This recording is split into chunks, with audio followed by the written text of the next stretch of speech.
Very good morning, dear students. Today we will see the wire parasites and signal integrity issues. What is wire parasites? We are in unit number 2. In the simple language, I told you that it is a system on chip. If it is a system on chip, you are fabricating everything on the chip. If you are fabricating these things on the chip, then the wire will also get fabricated. You are going to connect two different, let us say, transistors. These two transistors will be connected with the help of wires. And if you are connecting with the help of wires, you are expecting only wire is to be over there, but this will not happen. Whenever you will fabricate a wire, with the wires some other things, unwanted things will also get fabricated. You are not expecting those, but they will be fabricated by default, and whatever these things are over there is called as a wire parasites. Here you can see a figure. If you see this figure, the wire is being fabricated with the help of the N plus doping. The wire is being fabricated with the help of N plus doping on a P substrate. This is a P substrate, and on this P substrate, wire is being fabricated with the help of N plus doping. As it is a PN junction, it will have a certain, you can say, depletion layer. And on the depletion layer, one side there is P, one side N, it will definitely become a capacitance. And it will fabricate, though you have fabricated a wire, but with this fabrication of wire, the capacitance are also get fabricated. There are sidewall capacitances and bottom wall capacitance. Here yet I have not talked about the resistance which is being fabricated because of this wire. It is also a resistance, is also a parasitic resistance. There it is also over there. But first we will see the capacitances. The wires and wires, when you are going to fabricate, at that time the parasitic elements are also get fabricated. These parasitic components are resistance and capacitance. Okay, these are bottom wall capacitance depends upon the diffusion area, and side wall capacitance depends upon the perimeter. The capacitance may be formed. Capacitance may be formed because of a certain larger sizes of metals also. Actually, earlier figure was over there in which you are on the chip, but in case of metals also there are capacitances. These capacitances are plate capacitances and fridge capacitances. These are also considered as a parasitic capacitances. The capacitance may be in between the two metal layers on different, you may say, on different layers, between two different layers. That is a layer to layer capacitance, and there might be a capacitance between two wires. It is called as a wire to wire capacitances. These capacitances are considered as a wire parasites. Means whenever you are quite obvious, this whatever the parasites components which are being over there, they may deteriorate your performance of your circuit. That's why while designing, you have to design a circuit in such a way that these parasitic components, though they are over there, they should have a very less impact on your designed circuit on a chip. Okay, now we will see the next part, that is a signal integrity. What is in signal integrity? The signal integrity ensures all the signals transmitted and received correctly, ensures that signal don't interface with one another in a way to degrade the reception, and ensures that signal don't pollute the electromagnetic spectrum. At what point the signal integrity becomes a problem?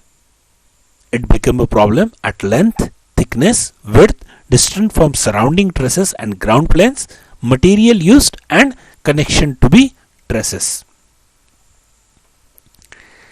Signal integrity. Signal can lose its integrity when it becomes distorted or the signal to noise ratio begins to degrade.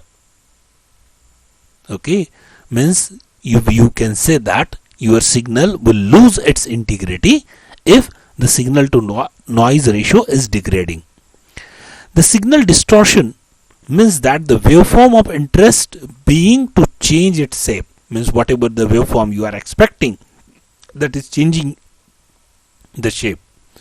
The degree to which this happens before it becomes a problem depends very much upon the application. What are the different signal integrity issues? These signal integrity issues are rise time, transmission line, reflection, crosstalk, power and ground bounce. Actually, it is a power and ground noise. This we have already covered earlier, hence I will not discuss it over here. It is a power and ground noise. It is a signal integrity issue. When you put it on the chip, you are expecting that signal to be 0, which is not 0. You are expecting the signal to be 1, which is not 1. That's why these are the different signal integrity issue. We will see one by one. Rise time and signal integrity.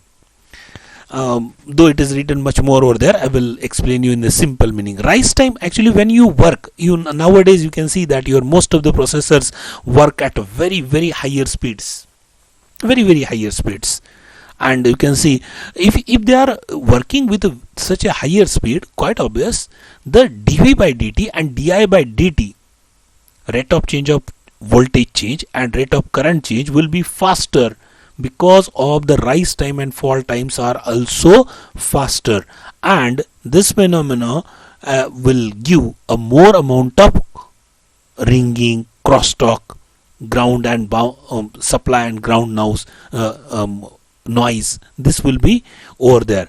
Means rise time, actually it is related to your waveform. Whatever the inputs which you are giving, if it is changing fastly, its rise time and fall time will be in the orders of hundreds of picosecond. Okay, this will one point.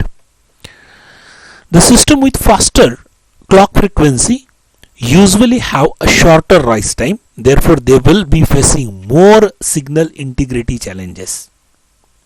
Okay, simply the product operating at 20 megahertz and product operating at 200 megahertz will have more problems of signal integrity. Transmission lines.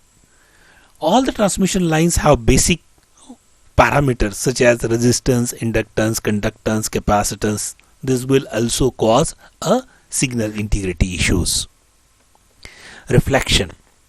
If the truss length is infinite, the wave or pulse will never reflect and it won't distort a signal.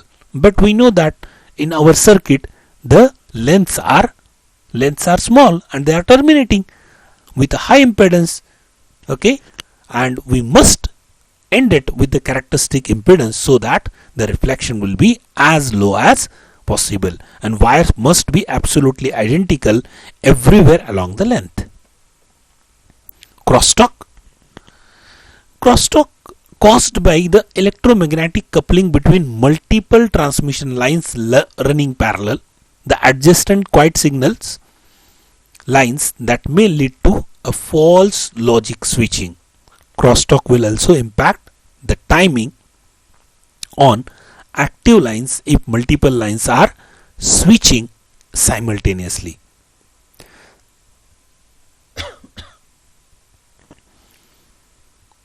Now we will see the guidelines for reducing the crosstalk. Place the truss in the strip line environment. Minimize the distance between truss and plane. Maximize the separation between trusses and add a ground guarding band between the signal lines. One can make the line space apart. Okay, this is all about the signal integrity issues as well as the wire parasites. Okay, you have to remember or summary of this. What is wire parasites? You should understand that whenever you are going to fabricate a wire, with the fabrication of wire, additional things are being fabricated, such as resistance and capacitances. These are treated as a parasites. And signal integrity issues means these are the things when you put anything on the chip, at that time your signal should be received correctly. And the signal integrity issues are 5. These issues are what? Rise time. These issues are rise time and signal integrity, transmission line, reflection, crosstalk, power and supply bounce. These are the different signal integrity issues, and you should able to explain all this one by one. Okay, thank you very much.